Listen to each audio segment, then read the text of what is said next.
അതിൻ്റെ പ്രയോറിറ്റി എന്താണ്? BMW കാറാണോ, അതോ ക്രിസ്മസ് വിദേശയാത്രയാണോ, ടൂറാണോ, പാർലമെൻ്റാണോ?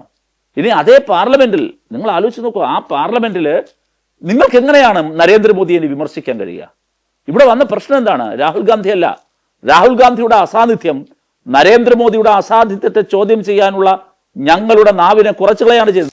റഹീം, നോക്കൂ, ഞാൻ ചോദിച്ചത് കോൺഗ്രസിന്റെ വക്താവിനോട് ഈ ഗാന്ധി വിരുദ്ധതയെ രാഷ്ട്രീയ പകപോക്കലാക്കി മാറ്റുന്ന ഒരു BJP സർക്കാരിനോട് മുഖത്ത് നോക്കി ചോദ്യങ്ങൾ ചോദിക്കാൻ പ്രതിപക്ഷ നേതാവ് എവിടെ പോയി എന്നുള്ളതാണ്.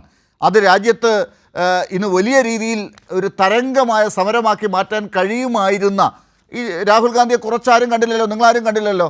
ആ അർത്ഥത്തിൽ കഴിവുള്ള ഒരു നേതാവ് തന്നെയായ രാഹുൽ ഗാന്ധി എന്തുകൊണ്ടത് ചെയ്തില്ല എന്ന് രാജ്യത്തോട് പറയാൻ പറ്റുമോ എന്നാണ്. കോൺഗ്രസ്സുകാർ ആഗ്രഹിച്ച ആ കാര്യം എന്തുകൊണ്ട് കോൺഗ്രസിൻ്റെ പരമോന്നത നേതാവ് ചെയ്തില്ല എന്നാണ് ഞാൻ ആ ചോദ്യം ചോദിച്ചതിന് ഇപ്പോൾ ബേസിൽ പാറക്കുടിയുടെ നാവിൽ നിന്ന് ഇതൊക്കെ ഞാൻ കേൾക്കേണ്ടിയിരുന്നോ, നിങ്ങൾ കേൾക്കേണ്ടിയിരുന്നോ റഹീം? അല്ല, ഞാൻ ഈ വിഷയത്തിലേക്ക് വരുന്നതിന് മുമ്പ് ഈ ചർച്ചക്കിടയിൽ വളരെ തന്ത്രപരമായി അദ്ദേഹം ഇതിലുമായിട്ടൊന്നും ബന്ധമില്ലാത്ത മറ്റു ചില കാര്യങ്ങൾ പറഞ്ഞു. അല്ല, അദ്ദേഹം പറഞ്ഞത് ഇങ്ങനെ ഞങ്ങളും BJP തമ്മിൽ കടുത്ത അന്തർധാരയാണ്, കടുത്ത ബന്ധമാണ്, പങ്ക് കച്ചവടം എന്ന വാക്കാണ് അദ്ദേഹം ഉന്നയിച്ചത്. അതിന് അദ്ദേഹം ഉദാഹരിച്ച് പറഞ്ഞതിലൊരു പ്രധാനപ്പെട്ട കാര്യം ഏറ്റവും ഒടുവിൽ വന്ന ഈ VC നിയമനവുമായി ബന്ധപ്പെട്ടാണ്. VC നിയമനത്തിൽ BJP ആണ്, ഈ ഗവർണറാണ് പുറകോട്ട് പോയത്. മുട്ടുമടക്കിയത് ഗവർണറാണ്.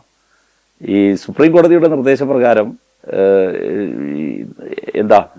സമവായത്തിലേക്ക് എത്തണം എന്ന നിർദ്ദേശപ്രകാരം സമവായ ചർച്ച നടത്തിയപ്പോൾ കേരളത്തിലെ ഗവൺമെൻറ് ഒരഭിപ്രായമേ മുന്നോട്ട് വെച്ചുള്ളൂ. ഒന്നുകിൽ രണ്ടുപേരും വരണം, സിസാ തോമസും സജി ഗോപിനാഥും വരണം, ഇല്ല എങ്കിൽ 2 പുതിയ ആളുകൾ വരണം. സജി ഗോപിനാഥിനെ ഒഴിവാക്കിക്കൊണ്ട് ഒരു കാരണവശാലും മുമ്പോട്ട് പോകാൻ പറ്റില്ല. ഇതായിരുന്നു ഗവൺമെൻറ് സ്റ്റാൻഡ്. അത് അന്ന് തന്നെ മന്ത്രി വിശദീകരിക്കുകയും ചെയ്തു. തൊട്ടു പിന്നാലെ ഗവർണർ അതിൽ ഉറച്ചു നിന്നില്ല, പറ്റില്ല, സജിയെ എന്തായാലും ആക്കാൻ പറ്റില്ല എന്ന ഒറ്റക്കാലിൽ നിന്നു ഗവർണർ. പിറ്റേ ദിവസം ഗവർണർ തന്നെ ഇങ്ങോട്ട് വിളിച്ചിട്ട് ഞാൻ ഇന്ന് പിന്മാറിക്കോളാം എന്ന് പറഞ്ഞ് ഗവർണർ പിന്മാറുകയാണ് ചെയ്തത്.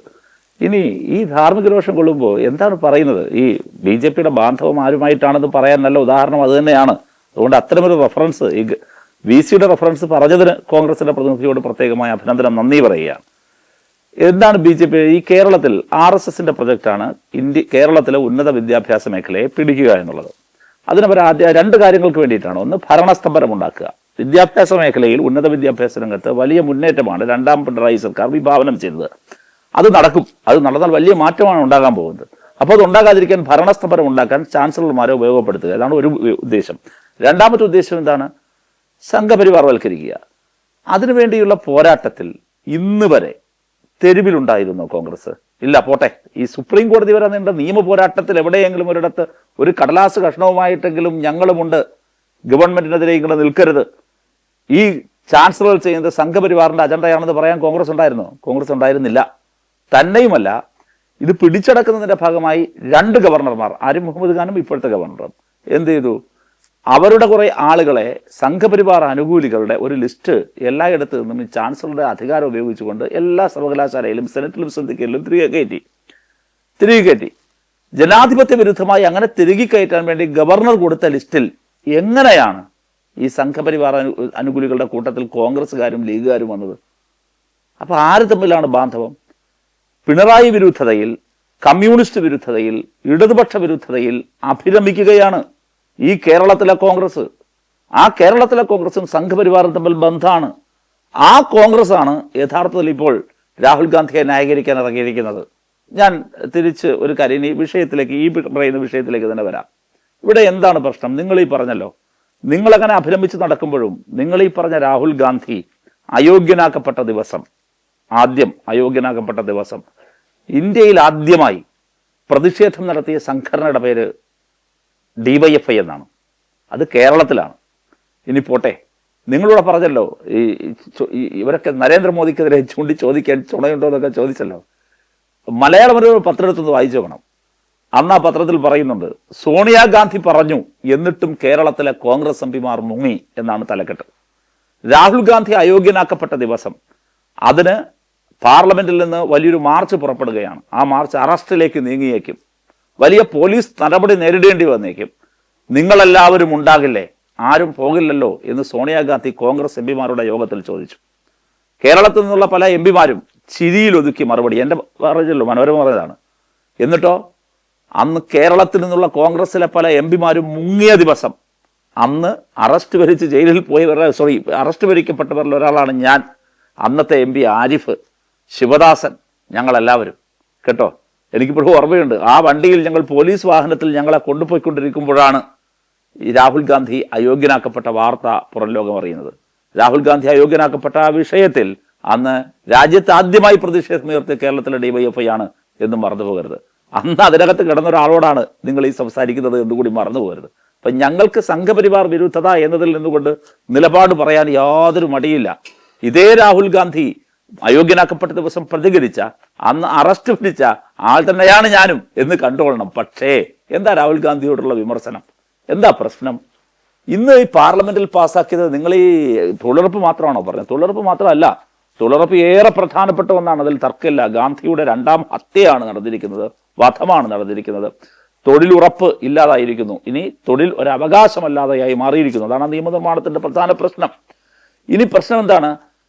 ഇന്ത്യയിൽ ഫോറിൻ ഡയറക്റ്റ് ഇൻവെസ്റ്റ്മെന്റ് പൂർണ്ണമായും അനുവദിച്ചുകൊണ്ട് ഇൻഷുറൻസ് മേഖലയെ സമ്പൂർണ്ണ സ്വകാര്യവൽക്കരണത്തിന് വിട്ടുകൊടുത്തു. LIC ഏജന്റുമാർ ഉൾപ്പെടെയുള്ളവർ, നിങ്ങൾ ആലോചിക്കണം, എത്ര മനുഷ്യരാണ് ഈ ഇൻഷുറൻസ് മേഖലയിലെ ഏജൻസി പണിയിലൂടെ മാത്രം ജീവിക്കുന്നവർ. ഈ തൊഴിലുറപ്പ് പോലെ തന്നെ മറ്റൊരു പ്രധാനപ്പെട്ട മേഖലയാണത്. അവരുടെ ജീവിതത്തെ ദൂരവ്യാപകമായി ബാധിക്കുന്ന ഒരു നിയമനിർമ്മാണത്തിന് BJP തയ്യാറെടുക്കുന്നു. മൂന്നാമത്, ന്യൂക്ലിയർ റിയാക്ടറുകളുമായി ബന്ധപ്പെട്ട് കൊണ്ടുവന്ന നിയമം, ആണവ നിയമം, മാനവരാശിക്ക് തന്നെ എതിരായി നിൽക്കുന്ന ഒരു നിയമം, വരാനിരിക്കുന്ന തലമുറകളെ പോലും ബാധിക്കുന്ന, സുരക്ഷയെ ബാധിക്കുന്ന ഗുരുതരമായ പ്രശ്നങ്ങളുള്ള ഒരു നിയമം. അങ്ങനെ 3 നിയമങ്ങൾ റൊട്ടി ചുട്ടെടുക്കുന്നത് പോലെ ഇന്ത്യൻ പാർലമെന്റിൽ ഭൂരിപക്ഷം ഉപയോഗിച്ച് ചുട്ടെടുക്കുന്ന ഈ ദിവസം എങ്ങനെയാണ് സഭാ നേതാവ് മാറി നിൽക്കുക? സഭാ നേതാവ് which means opposition, leader of opposition മാറി നിൽക്കുക? ഞാൻ ഈ കോൺഗ്രസിന്റെ പ്രതിനിധിയോട് ഒരു കാര്യം മാത്രം ചോദിക്കുന്നു. നിങ്ങൾ ഇല്ലാത്ത കാര്യമൊന്നും വിളിച്ചു പോകണ്ട, വസ്തുതാപരമായി മറുപടി പറഞ്ഞാൽ മതി. ആ മറുപടി പറയാൻ നിങ്ങൾക്ക് പരിമിതി ഉണ്ടെങ്കിൽ ആ പരിമിതി അതുപോലെ പറഞ്ഞാൽ മതി. എന്തിനാണ് പ്രത്യാക്രമണം നടത്തുന്നത്? കേരള നിയമസഭ ചേരുന്ന ദിവസം പ്രതിപക്ഷ നേതാവായ ശ്രീ VD സതീശൻ ടൂർ പോയാൽ നിങ്ങൾ എങ്ങനെയാണ് അതിനോട് ന്യായീകരിക്കുക? അത്ര പറഞ്ഞാൽ മതി. കേരള നിയമസഭ ചേരുന്ന ദിവസം, സഭാ സമ്മേളനം എന്നാണ് ചേരുന്നത് എന്ന് നേരത്തെ തന്നെ അറിയാം. പ്രതിപക്ഷ നേതാവായ ശ്രീ VD സതീശനെ സംബന്ധിച്ച് സഭാ സമ്മേളനത്തിൽ പങ്കെടുക്കുക എന്നതല്ലേ മോസ്റ്റ് ഇമ്പോർട്ടൻറ്റ് പ്രയോറിറ്റി? അതേ ടൂർ പോകുന്നതിലാണോ പ്രയോറിറ്റി? അങ്ങനെയാണോ? ലീഡർ ഓഫ് ഒപ്പോസിഷൻ വളരെ പ്രധാനമാണ്. അങ്ങനെ ലീഡർ ഓഫ് ഒപ്പോസിഷൻ എന്ന വളരെ വളരെ പ്രധാനപ്പെട്ട ഒരു വേദിയിൽ ഇരിക്കുന്ന ഒരാൾ, അദ്ദേഹം നേരത്തെ കൂട്ടി തീരുമാനിക്കുന്ന പാർലമെന്റിന്റെ ശീതകാല സമ്മേളനത്തിന്റെ സ്കെഡ്യൂളിനിടയിൽ അദ്ദേഹം എന്തിനാണ് എവിടെയാണ് പോകുന്നത്? അതിന്റെ പ്രയോറിറ്റി എന്താണ്? BMW കാറാണോ? അതോ ക്രിസ്മസ് വിദേശയാത്രയാണോ? ടൂറാണോ? പാർലമെന്റാണോ? ഇനി അതേ പാർലമെന്റിൽ നിങ്ങൾ ആലോചിച്ച് നോക്കൂ, ആ പാർലമെന്റിൽ നിങ്ങൾക്ക് എങ്ങനെയാണ് നരേന്ദ്രമോദിയെ വിമർശിക്കാൻ കഴിയുക? ഇവിടെ വന്ന പ്രശ്നം എന്താണ്? രാഹുൽ ഗാന്ധി അല്ല. രാഹുൽ ഗാന്ധിയുടെ അസാന്നിധ്യം നരേന്ദ്രമോദിയുടെ അസാന്നിധ്യത്തെ ചോദ്യം ചെയ്യാനുള്ള ഞങ്ങളുടെ നാവിനെ കുറച്ചുകളയാണ് ചെയ്തത്. നിങ്ങൾ നരേന്ദ്രമോദി ഇവിടെ ഇല്ല. സഭാ സമ്മേളനം നടക്കുമ്പോൾ പ്രധാനമന്ത്രി എവിടെ എന്ന് ഈ സമ്മേളനത്തിൽ ഞങ്ങൾക്ക് ചോദിക്കാൻ കഴിഞ്ഞില്ല. എന്തുകൊണ്ടാണ് ചോദിക്കാൻ കഴിയാത്തത്? പ്രതിപക്ഷ നേതാവ് എവിടെയെന്ന് അവർ തിരിച്ചു ചോദിക്കും. എവിടെ പ്രതിപക്ഷ നേതാവ് എന്നവർ ചോദിക്കില്ലേ? അപ്പോൾ പാർലമെന്ററി സംവിധാനത്തെ വില കൽപ്പിക്കാത്ത നരേന്ദ്രമോദി ഒരു വശത്ത് നിൽക്കുമ്പോൾ ആ നരേന്ദ്രമോദിക്കെതിരെ സംസാരിക്കാൻ കഴിയുക ഈ പറയുന്ന കാര്യത്തിൽ വിമർശനം ഇനി അവർ തിരിച്ചു ചോദിക്കില്ലേ? എവിടെ നിങ്ങൾ എന്തുകൊണ്ടാണ് പ്രയോറിറ്റി നിശ്ചയിക്കാത്തത്? ശ്രീ രാഹുൽ ഗാന്ധി ഒരു പൂർണ്ണ സമയം പ്രതിപക്ഷ നേതാവ് നമ്മുടെ രാജ്യത്തിന് ആവശ്യമുണ്ടെന്ന് പറയാൻ അതിലൊരു MP ക്ക്, ജനാധിപത്യ വിശ്വാസികൾക്ക് അധികാരവും അവകാശവും ഇല്ലെന്നാണോ കോൺഗ്രസ് പറയുന്നത്?